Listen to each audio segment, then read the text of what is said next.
Hormis ses plages, la Thaïlande est un royaume ancien et riche en mythes et en mystères. Ce parc à thème de 100 millions de dollars à Phuket raconte son histoire à travers le cabaret, le shopping et la nourriture. Pour de nombreux touristes chinois, sa visite constitue l'un des temps forts des vacances du 1er mai en Asie du Sud-Est.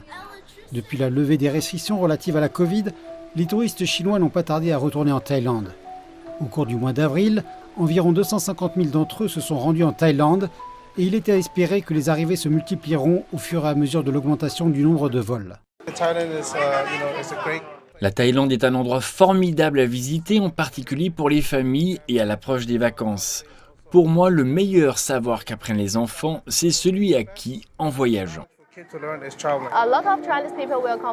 Beaucoup de Chinois viennent en Thaïlande parce que la Covid est terminée et que la Thaïlande est proche de la Chine et bon marché pour les Chinois. Nous en aimons beaucoup la nourriture, le climat et les gens.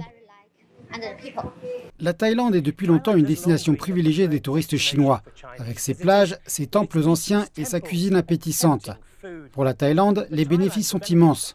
Les vacanciers dépensant sans compter stimulent son économie touristique. Les exploitants d'attractions considèrent que le retour des clients chinois est extrêmement important. Avant la Covid, les Chinois représentaient 30% du nombre de touristes, donc leur retour en Thaïlande sera très positif. Ce sera un catalyseur pour aider à la reprise du tourisme. Le tourisme est l'une des principales sources de revenus de la Thaïlande. Et nombreux sont ceux qui pensent que les touristes chinois enthousiastes constitueront à nouveau le plus grand contingent d'arrivées de l'étranger.